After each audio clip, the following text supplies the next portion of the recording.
That's it. Thank you, Gavin. That was probably the best introduction I've ever received. So that was superlative. I even was like, did I do that? Really? Really? I would also like to thank the co-sponsors, Cultural Anthropology and African-American Studies. This is actually a great pleasure. I'm talking from a book manuscript that I'm writing. It is very much in progress, so I'm hoping that I can keep this fairly short so that we can actually have something like a conversation. The book is actually about the West African Ebola outbreak. As Gavin mentioned, I've been writing a lot about it, but I'm hoping that it's going to be a novel anthropological perspective looking at global health expertise and questions of racialization associated with it. And this thing that I'm presenting today happens to be, I think, the more difficult part of the manuscript because it's about infectious disease modeling.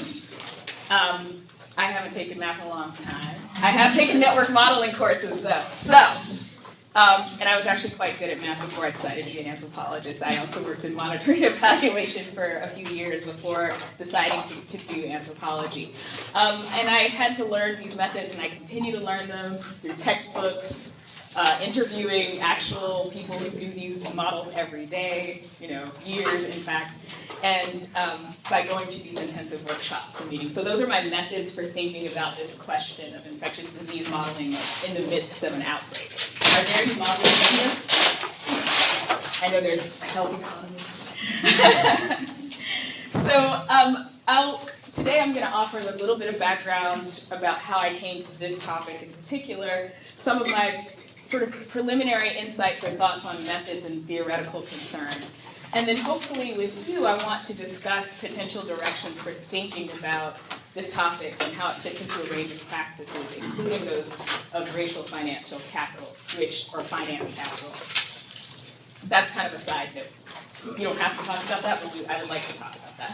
So about 5 years ago, I was invited to the first of 2 visits to Dallas, Texas, to speak about what was then the unfolding Ebola outbreak in West Africa. And before I arrived, I knew that I would be speaking alongside 2 anthropologists, one who was an expert on the region, where I worked in Sierra Leone, and he had been involved in a local diaspora network group in North Texas.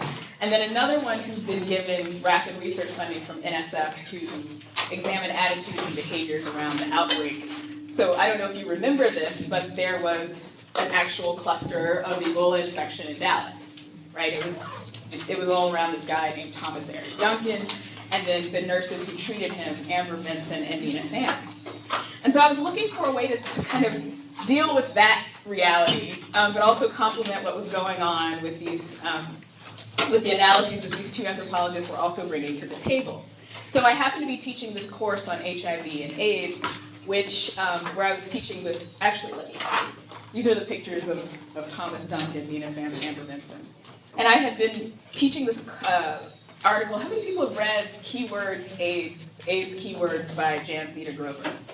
Anyone? Yeah, I think it's a great article, but it was one of these things that actually inspired me to do my own set of keywords. I know you can't read this, but just so you know, there's a lot of blah, blah, blah about Raymond Williams. People know who Raymond Williams is, right?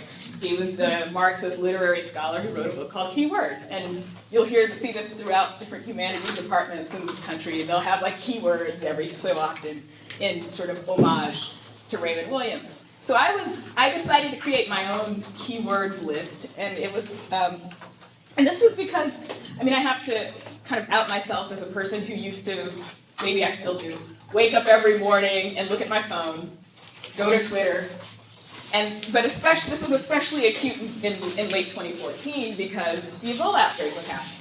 So I would fall asleep to Ebola, I would wake up to Ebola. I know, not a healthy way to live your life. But what I started to see were patterns because I was dreaming in Ebola. And those weren't necessarily expert opinions.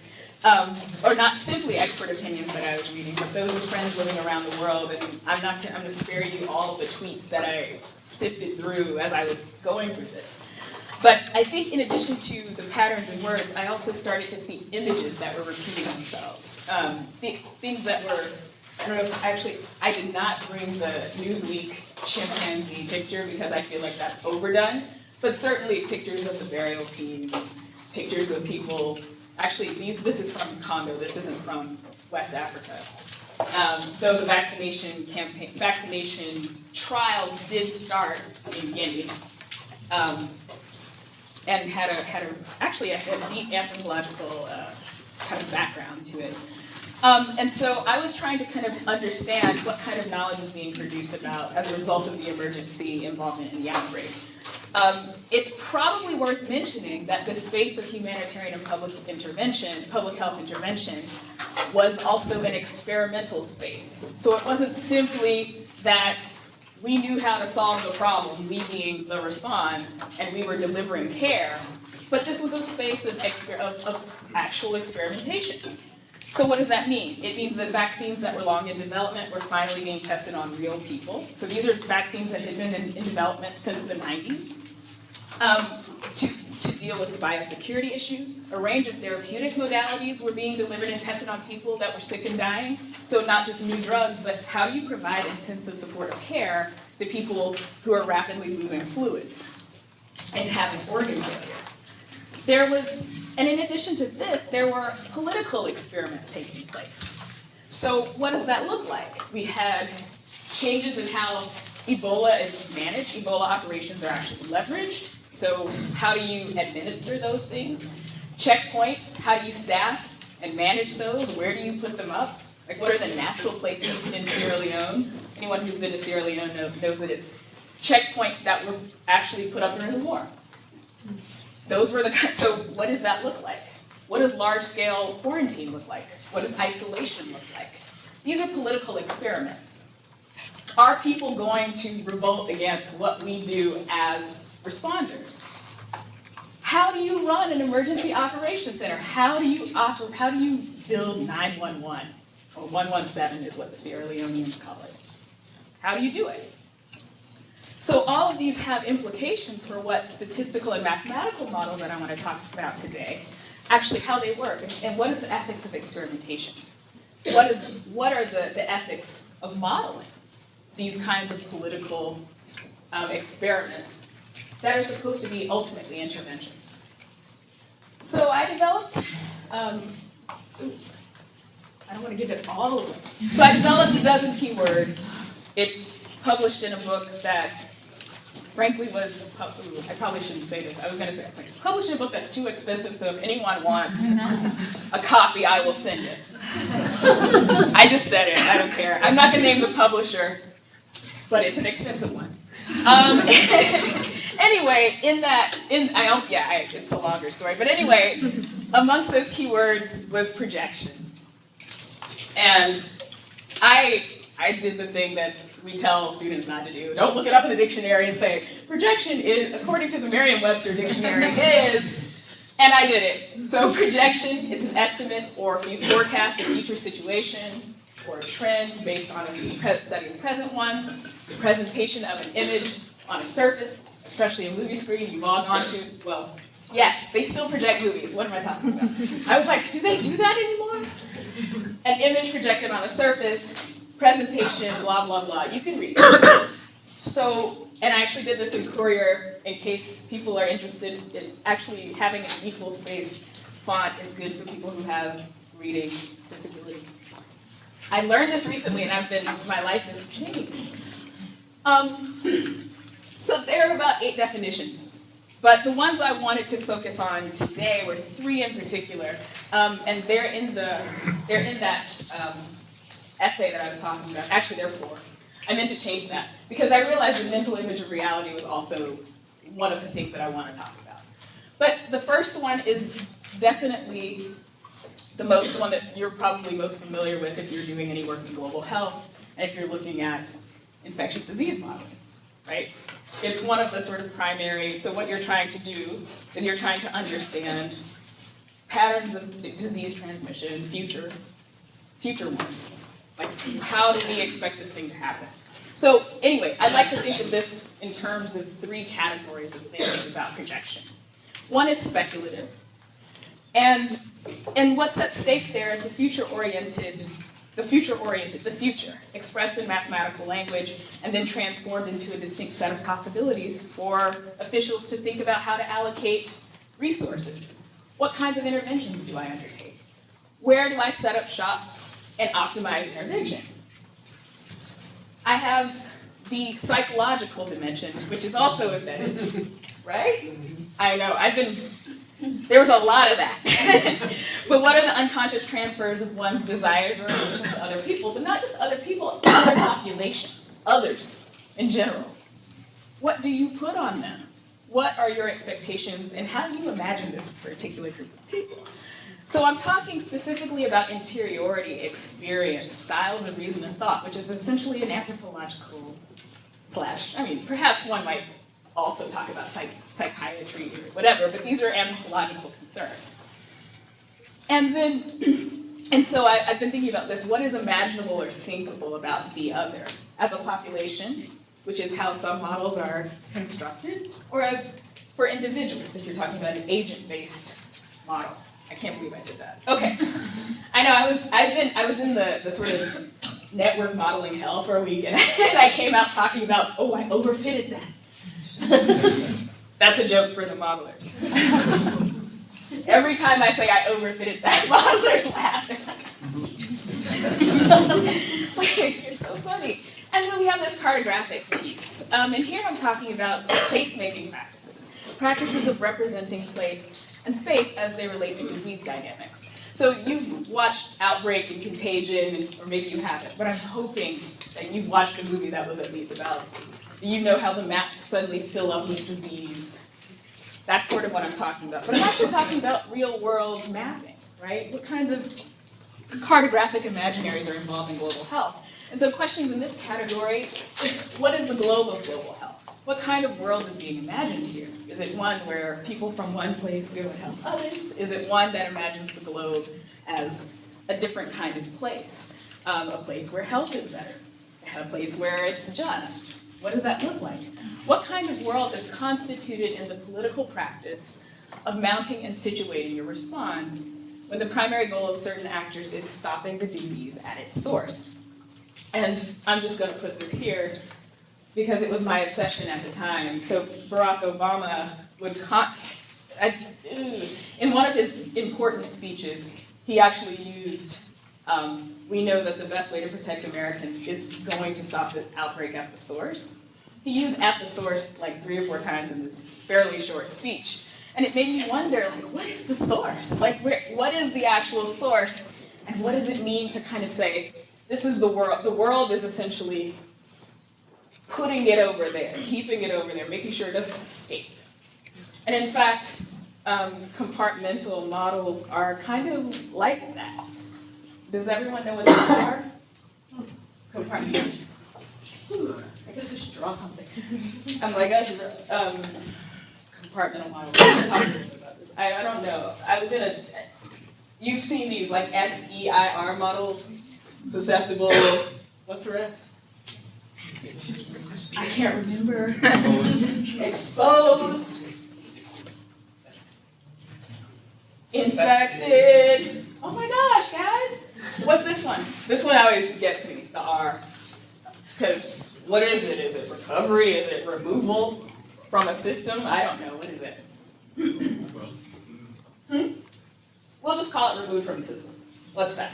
So each of these is a compartment, and you're supposed to be moving in between these, right? Sometimes seamlessly from one direction to the other. For Ebola, the model actually, some people's models include hospitalization. So it's an SEIHF, and funerals, because these are also places where people became infected, and also death, and so were removed out of the system. Damn, this is really interesting. So, yeah, I've been learning this. It's really fun. So, the question that I have here, though, is how do we bring together or think through the possibility that the model, or the ethnographic model, maps onto these epidemiological models. And those models include questions of all these questions about projection. So, to return to the models, they're best, I like to think of it as incorporating these 3 features. But I've been reading economic theorists and philosophers, and Mary Morgan is probably the most famous and well-known of these. But she says they like to highlight how models are abstractions. Modeling involves, and this is a quote from Tony Barnett actually, and the co-authors, involves simplifying reality in an attempt to understand the world by reducing it to a set of key variables and their functional relationships, such that the model is able to provide an insight into reality that could not be obtained by mere examination. Thus, models are not merely or mainly representations of phenomena. They are flexible tools that configure the domain, constitute its objects, and display salient features. So how many of you use models in your work? See, I knew some of you were not being forthcoming with me. I had to kind of pull that out of you. So how many of you use mathematical models? And what about statistical models? See, I'm making a distinction. You're all like, oh, all of them. What's the difference? Is there a difference? Some people say there's a difference. So one thing that I'm also learning from studying models is there's a whole lot of differences. There are a whole lot of differences, right? Some people are like, well, I'm an epidemiologist, I'm not a modeler.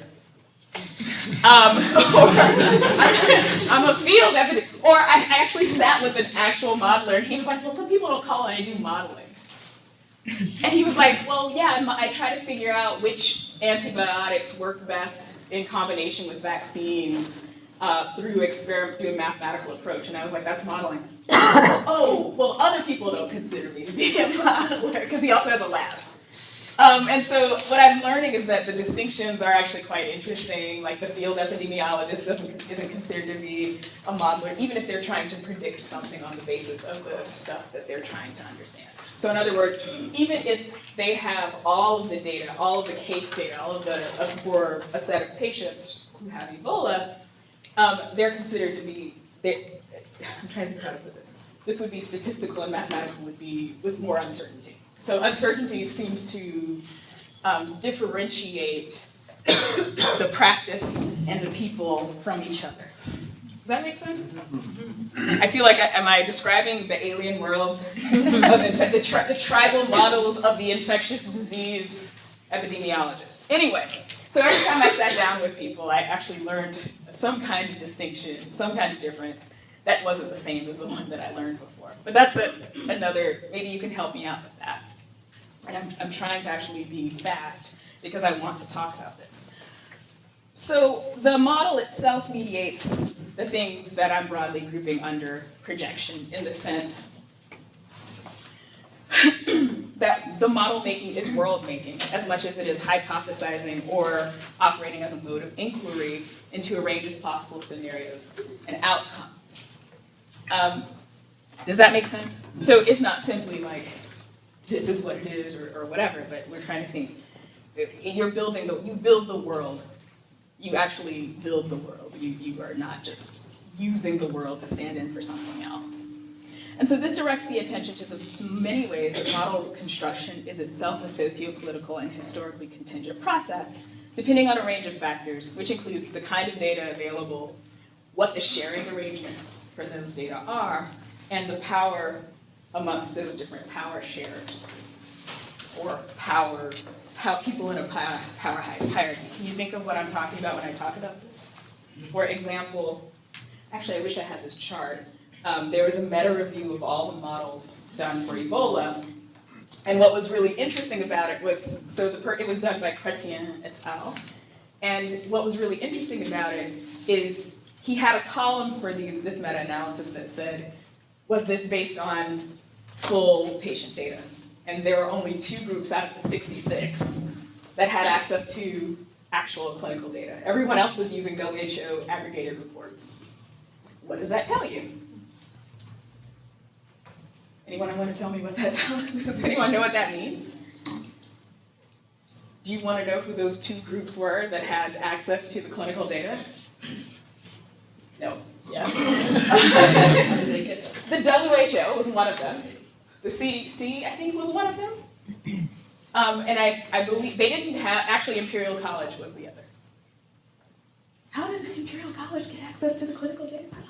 That's a relationship that was built on. So when I was reading that chart, I read for what kinds of social citation networks exist, but also who has access to the data. This was actually a problem for modelers.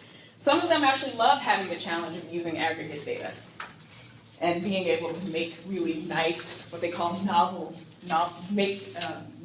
kinds of simulations or novel projections on the basis of things that are not given to us, like raw data. But there is a fight, right? So if they publish in the BMJ, which is an open access journal, and their data are not open to everyone, is that an ethical practice?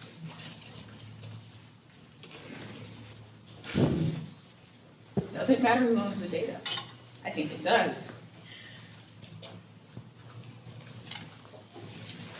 So infectious disease modeling is used to try to predict, I've said this a million different ways, but you're trying to predict the spread of disease. You might be trying to understand the geographic spread. So there are a bunch of people who are doing spatial stuff with mobile data, flight data, and so on and so forth. Then there are the folks who are doing phylogenetic analysis based upon blood sample data. I call blood samples data. Why did I do that? Does anyone know how that gets put into a model? Do you wonder whose samples are being put into the model and what are the protocols for getting those data to make connections between, let's say you get 600 samples and you're like, oh, there are 10 different families here. Yes, this is also a contested thing. I'll just give you an example.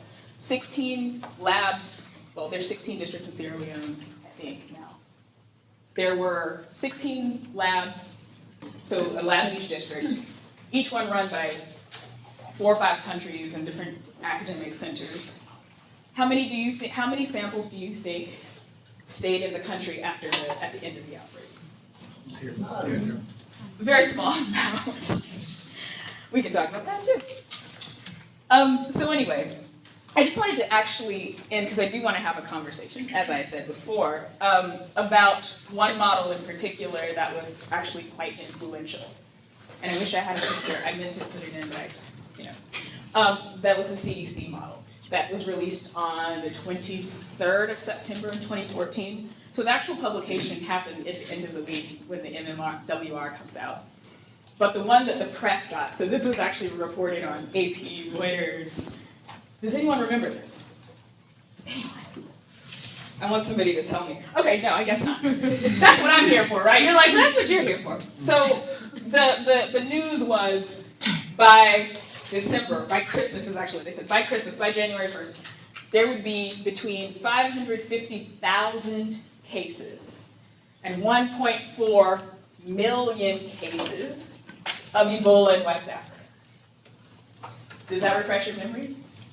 1.4 million, of course, was the one that got really reported. I thought it was a bizarre estimate, but what did I know? I'm not a modeler. And the CDC is an expert institution, right? They have all these smart people working there. But what I noticed was all of my friends who are modelers on Twitter, it was Twitter actually, they said, how the hell did they come up with 550,000, 1.4 million cases? However did they do that? Any smart people in here? No, actually, anybody know how they came up with this number? Would you guess? Anybody want to guess?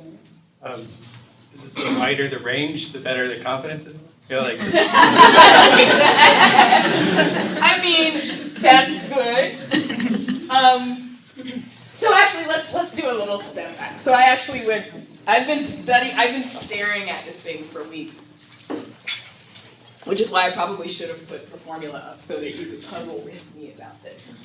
But I'll say that the most contestable part of the model was the 2.5 correction factor. So I'll say a little bit more about that. So who can divide 550 by 2.5 for me really quickly?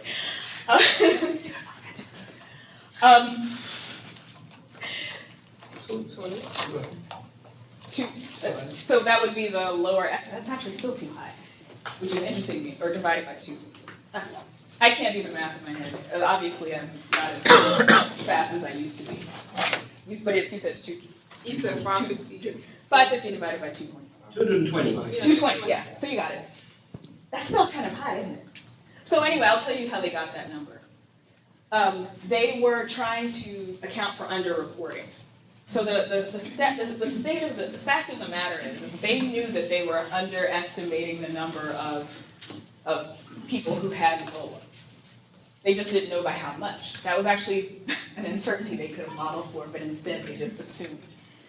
The World Health Organization's was 2, something like that. But they said, we think that we are underestimating these by a factor of 2.5. And the modelers who were saying, hey, but how's that possible? They were like, I looked in the literature and I never found an underreporting estimate or a series of estimates that we could plug into the parameters. Never. Where did they get that from? They subtracted the number of unused beds from expert opinion on how many beds were actually available in country. I know, I kept looking at expert opinion. Like, because, so before I get into this, one thing I admire about modelers is you understand, they tell you every parameter they've plugged into the model, how many simulations they've run, they tell you why they chose certain numbers, they tell you they tell you everything. It is a transparent process because I want to be able to go and have my friend in the office next to me run the same model or whatever, right? Or that's how the CDC even explains their process. They say, it takes a lot of time to do this. So we run our model and then we take it to another group in the same organization and they run the model and then we see, is it replicable? Does it make sense, right? All of these parameters are discussed. There's no one single person, unlike anthropology.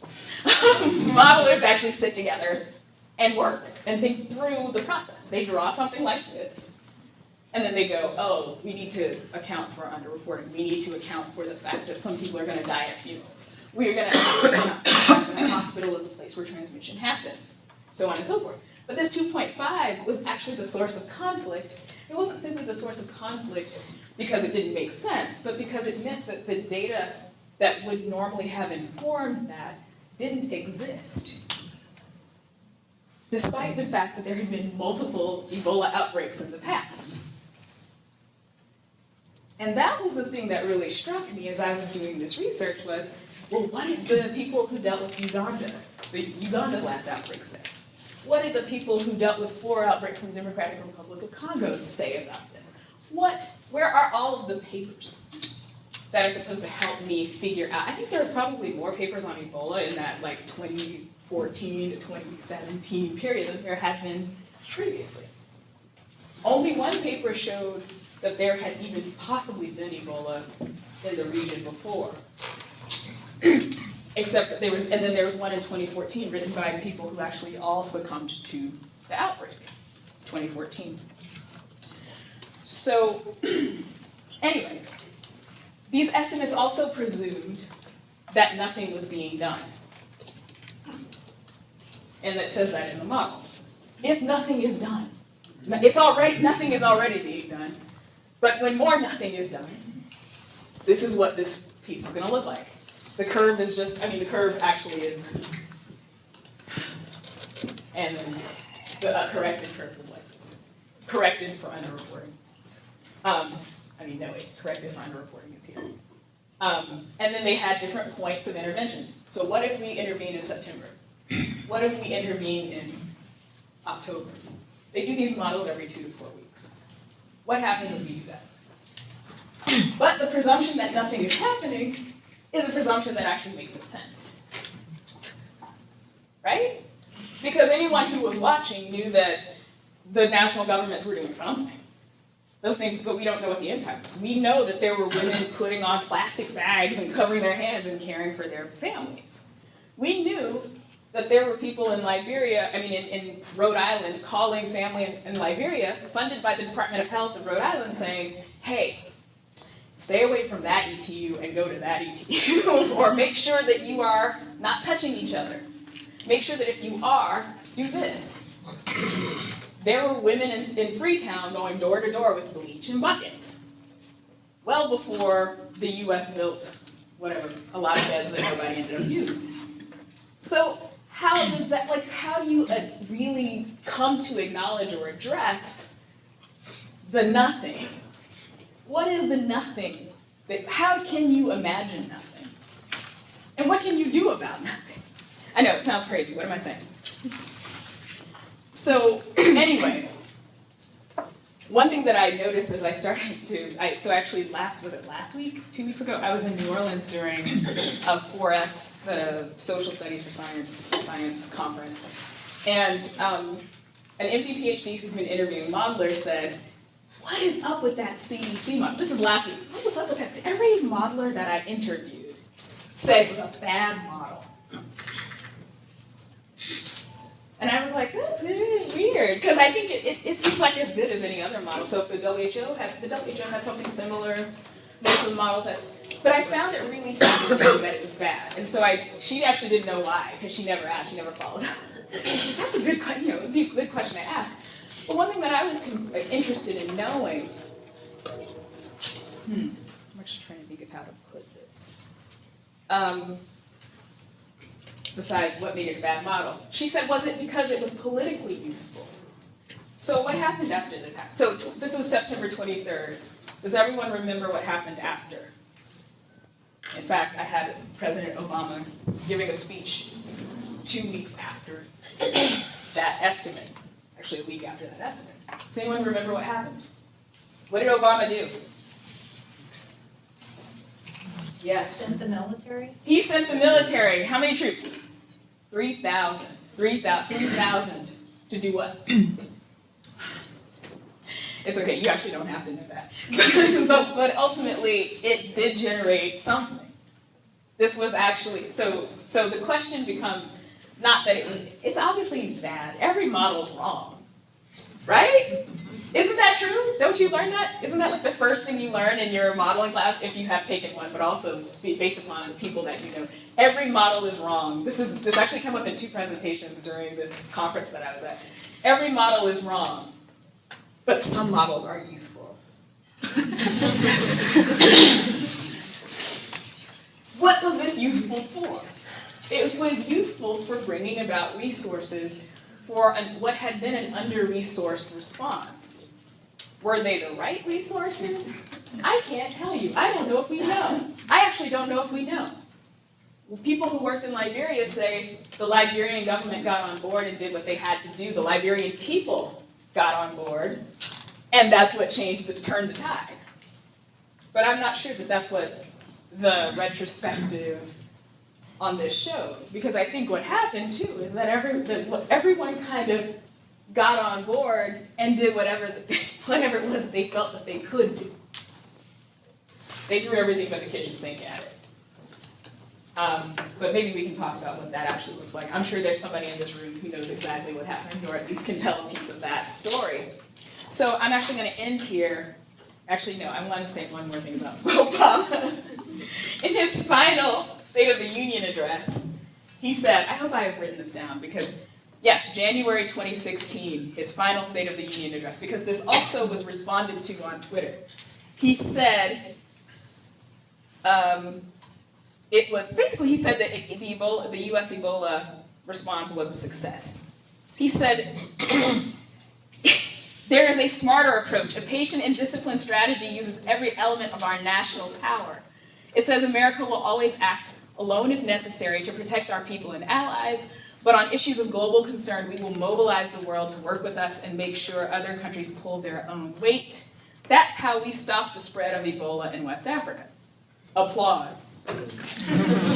Our military, our doctors, our development workers, they were heroic. They set up the platform that then allowed other countries to join behind us and stamp out that epidemic. Hundreds of thousands, maybe a couple of million, where do you think he got that number? Lives were saved. As you can imagine, I mean, this actually should show you the tweet. Maybe some people deleted those tweets. Because when I went back to find out to look for the 2.5 thing, I noticed that all my friends deleted their tweets, which led me to think they didn't want to be on the bad side of the CDC. But obviously this wasn't what happened. So I'll end there, but what I want to I won't end there. I'm going to say one more thing. There is a usefulness to this number, to these numbers, to this model. No matter how bad it was, or wrong, or whatever it was, President Obama could be reassured that you didn't remember. And he could say, we saved like 2 million lives. So actually, I wanted to end here, and one thing I wanted to ask is that if people could kind of help me think through some of the big questions here, which is whether projection actually works as an optic for thinking about this thing called a model, and some of the things that help us, or how do we think about modeling as a tool, as a political project, as something that actually helps us act on the world. And is there like a good, just way to do that? In the way we imagine the world? So I'll end there. Thank you so much for listening. I appreciate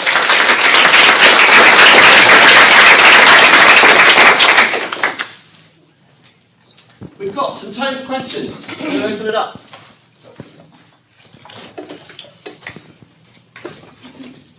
I have one. I'm going to just take it. I'm going to use this prerogative. Absolutely. There is one way in which our team has been involved in some kind of modelling that was really about telling a story, which I guess has parallels with yours, which was there are a number of countries that have managed to bring their malaria burden down, where governments have felt, okay, we can take our foot off the gas now. We don't see much malaria. We used to have wards full of kids with malaria. Those wards are empty. We're not seeing any malaria.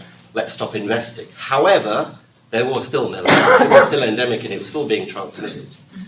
So we worked with the African Leaders Malaria Alliance, with CHIDE, Clinton Health Access Initiative, to sort of use modelling to create pictures of all the gains that you were making every year if you were to continue. So you had to sort of picture the beds full again, how many deaths there would have been. And then worked with ministries of finance to kind of show them that. It's called the Maintaining the Gains project. Because obviously there is this dilemma in public health where, if something is out of sight, out of mind. We can't claim that modelling and that storytelling was the main driver. I think that had some kind of value. I think it's I think that models are convincing. Especially if I'm doing this for, though I'm not sure it works very well, so I'm going to turn it off. I think they're convincing, and I think that's sort of the point, though, is that there's a story being told, and it's a convincing story. The question always is like, so to what end? I should say, as you were talking about the malaria gains, I was thinking, I've been doing some archival research in the Emory archives about the malaria war. What do they call it? Malarian war something areas. It was, so for those of you who don't know, Emory, before there was a CDC, there were field stations in Atlanta that were outside of Atlanta, but also based at Emory, that was looking at controlling malaria in the South, but also in war areas. So I don't know what a war area is. I'm assuming it's the Philippines, and Asia basically. And so one of the really important messages that the people who led that project was we can't let off, we can't let up, we have to keep going. They did not have the benefit of models, actually. But they managed to continue to get funding through the 50s for it. They start lying, actually. People start lying about the prevalence. But I don't know what to say about it other than, do you think that, so I guess what I'm asking is, does malaria, do you see an end to malaria under these models? Is that like the point? I'm gonna pass you over to a world-renowned malariologist. The Lancet just came out with the Lancet Commission on Malaria Eradication, right? So that's a very controversial E word. Yeah. Bill Gates is the one who's been, probably the best associated with that word. Yeah. I have to confess, I haven't looked at I know there's a price tag. Right. Apparently you can eradicate malaria for additional $2 billion a year. On top of the $6 billion. On top of current, so it's new money. Is it technically feasible? Is the modeling helpful in the sort of That's the question. scenario So planning? the Gates Foundation got a bunch of different modeling groups together, including Imperial College and others. Yeah. And, as somebody who's not a modeler, the challenge for me is that you can pretty much get a model to show you anything you want to see. Right. And I've been on a WHO, expert committee where they brought in competing modelers who are, kind of fighting over whether deploying multiple first-line treatments at the same time would, reduce the rate at which resistance arises. And they, it was kind of billed as a big debate, and in fact, the models did go in opposite directions, but only a little bit in different directions. Actually, they were really close. But one of the take-homes that I get from you is that hopefully, unlike some of the science that we do, with modeling, there's just so much room for manipulation, conscious or unconscious, that you got to approach it with a healthy dose of skepticism and consideration of what might be some of the incentives or agendas, institutional, personal, or otherwise, surrounding what goes into picking which variables, what assumptions, and so forth. I mean, certainly, in general, we probably tend to, estimate things that are going to suggest that we need more resources for the thing that I've we never do. seen a model suggesting you need less Just money. stop doing it, right? Stop. Which is also, I was saying, so the thing that actually ended the funding for malaria stuff in the States was that, I think it must have been Langmuir who said, okay, I'm just gonna do active surveillance. Every single person who gets called out as a case, a possible case, I'm gonna do 2 blood smears, and I'm gonna test those people, and I'm gonna show you that there's actually no more malaria. And of course, that $7 million, which was worth probably much more than that, it went away, or actually it got moved to another public health thing after a year of proving that the malaria numbers were actually overestimated by the doctors. So I mean, I could see someone saying, well, now that we've modeled it, let's give ourselves the threshold, and then we'll just start doing, our active case detection now, or whatever, which is also what happened with guinea worm eradication. I won't talk about polio. But these are the things that I'm kind of constantly thinking about, which is like, what is a good not even what's a good model, but what good is a model for my purposes? What good is a model for? And I think that says something. I also heard something really odd, which was, actually it wasn't odd to me at all, which was, for some reason military people are the only people who are okay with models, like like the uncertainty part. And I said, that's really interesting, but I think it comes out of this whole simulation scenario mindset of like military strategies. Risk is okay. It's manageable if we just do the right thing.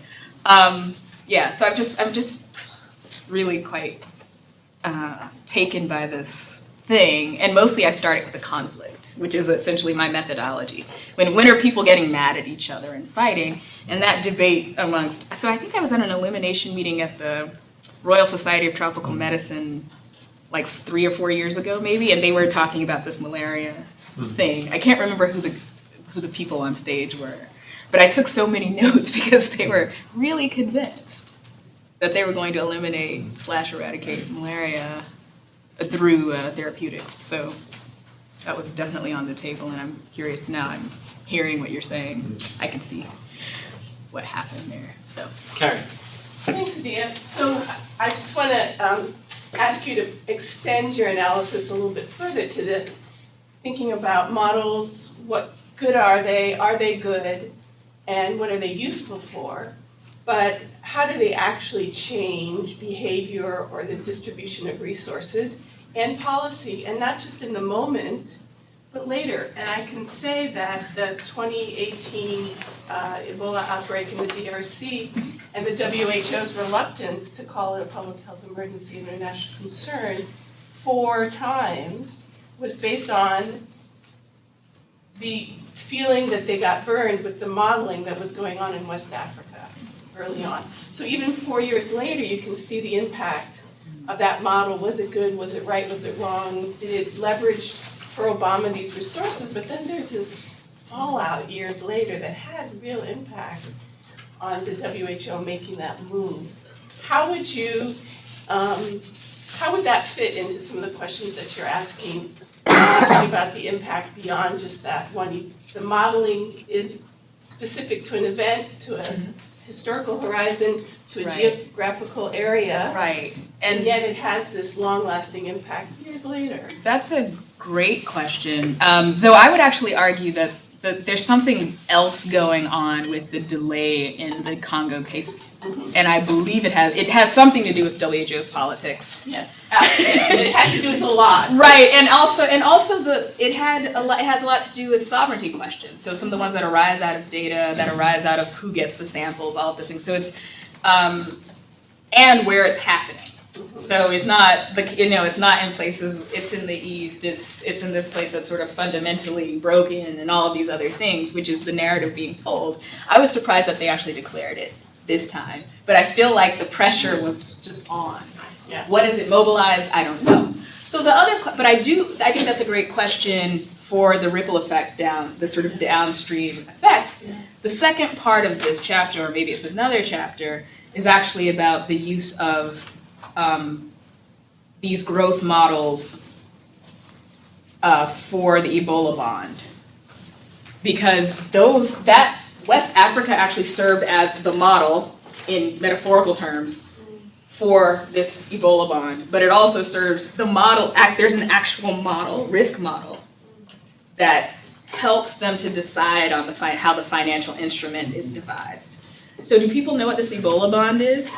Yeah, so that basically allows investors to provide, you get financing to have resources in case of future epidemics so they can respond and mobilize faster the first few months.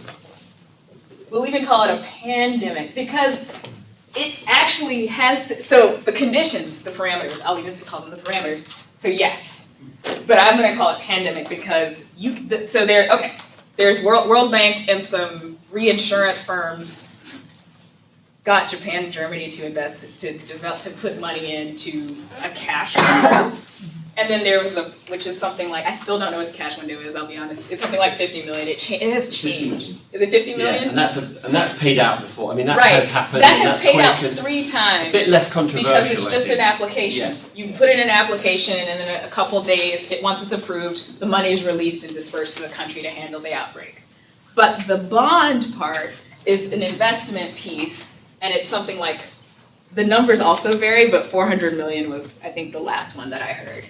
But that amount of money is private investors and it's hedge funds. If you have $250,000, you can buy into this. But it actually got oversubscribed. That 400 or 500 million, 400 million gets triggered by they're like, was it 500, 1,000, 2,500, something like that, and a spread beyond one country. So it had to be in at least 2 countries, and in that second country there had to be at least 20 confirmed deaths. Not cases, deaths. These are all deaths. I don't know why it bugs me that it's all deaths, but it's all death. So basically you have to have a lot of people dying in more than one country to be able to trigger that. The reason they set those parameters so high, first of all, it was based upon the West African outbreak. That's the first thing. But the second thing was so that people who invested can get their money back. So it has been paying 11% over LIBOR. I was shocked. My friend who does mortgage model stuff, she was like, 11%? What?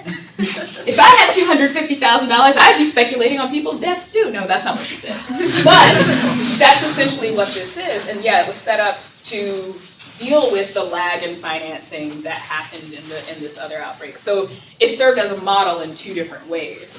And so I was talking to this economist who was like, I don't even understand this formula that they have put here. So actually it wasn't just that there were 20 deaths, there also had to be a positive growth rate. So if it's actually stable, or there's a decrease, then the money also doesn't pay out. And right now, the growth rate is doing this. There's constant. The rate is constant. So so at the end of this 3-year experiment, everyone's going to get their money back, and then some. So this economist was actually actively lobbying for the World Bank to just end the experiment because it's just losing money. Because basically this money that's getting paid out, so the interest that's being serviced is IDA money. So it's the money that's basically in the pot for poor countries. Well, I've got time for one more question, if it's a really punchy one. Oh, yes, Chris. I just, with all the students in the room, I wouldn't want Yes. to leave on the note that all models are BS. And so No, they're all wrong but useful. Exactly. Don't forget the second part of that, how useful they are, especially when it's things that, follow the laws of physics like the weather. And the challenge, I think, in health modeling is to have access to the data and be able to check your model against the data and continually improve it. Right. So I think there are lots of examples of useful Right. models. And if you join our centre, if your students join our centre, we have a bunch of modelling going on, and it's marvellous It's stuff. so good for you. That's why I was leading saying. one, the Sondu's leading one, they're Every all marvellous That's why I models. was saying every 2 to 4 weeks the model is updated. And in 10 seconds, can you tell us what work you're doing in global surgery? Because it's fascinating, I didn't know that you were... I actually started with the Yes. modeling that came out of the Lancet Oh. Commission. That's actually how I became interested, but I'm trying to look at what it means to talk about surgical access across the spaces that don't necessarily get identified as surgical, or as surgical hotspots that don't have access, or not access hotspots, non-access hotspots. Yeah. So Mozambique was a part of that study, Excellent. and then Chicago. And Chicago. And when is your new book on Ebola coming out? I don't know. Watch this space, buy a copy on Amazon and all other good booksellers.